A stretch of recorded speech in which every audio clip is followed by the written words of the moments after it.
Joining us from Des Moines, Iowa, NBC News correspondent Dasha Burns, Sam Stein, Politico White House editor, and Jim Messina, former Obama White House deputy chief of staff, who's also managed his re-election campaign and is a surrogate for the Biden re-elect.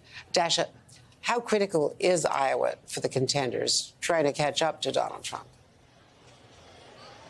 Well, Andrea, right now we are at a critical inflection point here in Iowa because we are officially 6 months away from the Iowa caucuses on January 15th.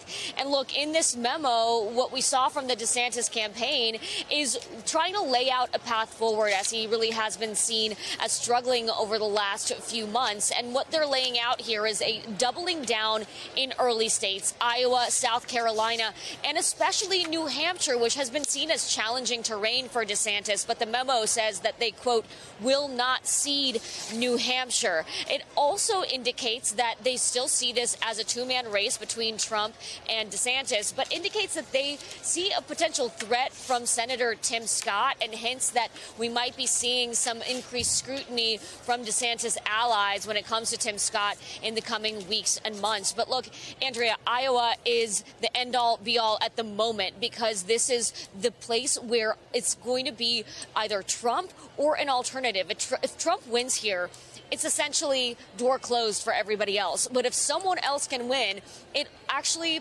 really does open the door for a real alternative.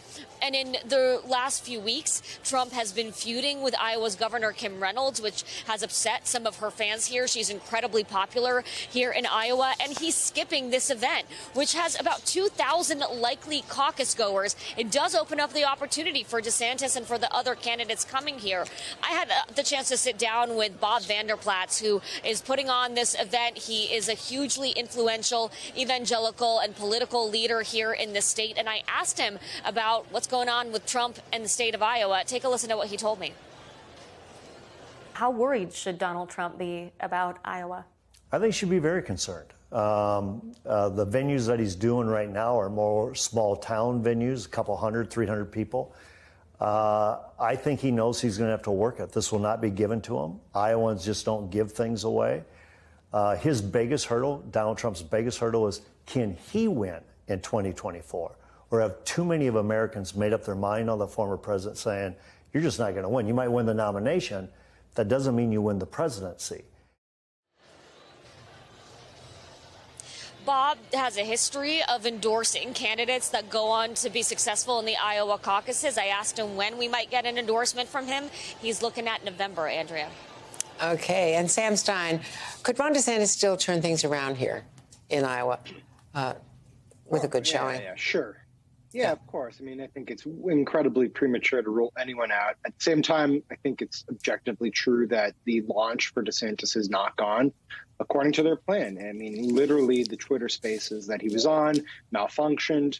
The fundraising numbers, they've been okay, but not overwhelming. He was supposed to be excelling in those parts. The polls have not trended upward. They've trended downward. And now you see internal second guessing kind of bubbling to the surface, and an effort by his team to sort of quiet the naysayers and quiet the skeptics. It doesn't mean he can't turn it around. And certainly I think Trump has provided a bit of an opening, frankly, in Iowa for his attacks on the governor there, Kim Reynolds. Just yesterday, we reported that an Iowa state senator who had endorsed Trump was defecting to DeSantis because of those attacks. So no, the door is not closed on DeSantis.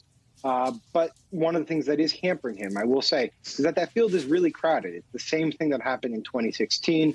You know, ideally for him, you'd have just a one-on-one matchup.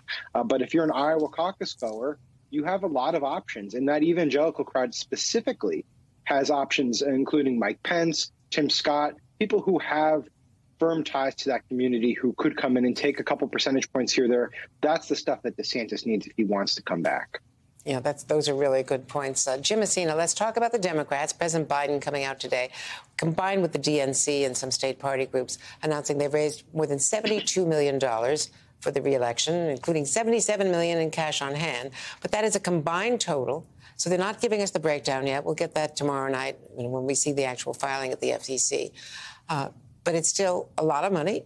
They had a very slim startup in their campaign operation. And they've got some other advantages where they can combine some trips and use some assets that the other candidates don't have and use of course, DNC money in the number. The other candidates are still running for the nomination.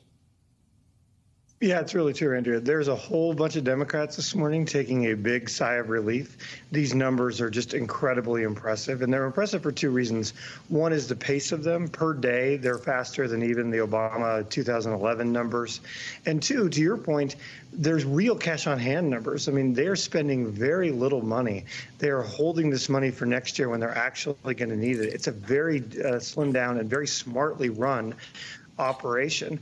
And the other number that really strikes out is that Biden outraised all the Republicans combined. And that's another number that people like Sam and I look at to say who's really healthy and how are these numbers. So there's a whole bunch of Democrats who woke up this morning to these numbers feeling pretty good about where Joe Biden's campaign is 6 months before the Iowa caucus. And then two quick things. Since Obama, of course, in 2014, there was a Supreme Court decision that let individual donors give as much as, almost 900,000, more than 900,000, close to $1 million to different organizations.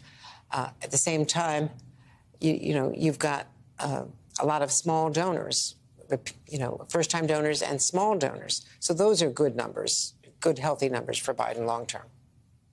Oh, absolutely. In 2020, he raised $1 billion, and of that, 700 million of it was online. And so the ATM of the Democratic Party is small donor online. And the numbers he released this morning showed a huge number of small donors giving at this $20 and $30 level that's really going to fuel this campaign for him. And so that's another number that I looked at and said, oh, they know what they're doing. Here we go. So it's a good morning for the Dems. Okay. Dasha Burns, Sam Stein, Jim Messina. Thanks to all of you.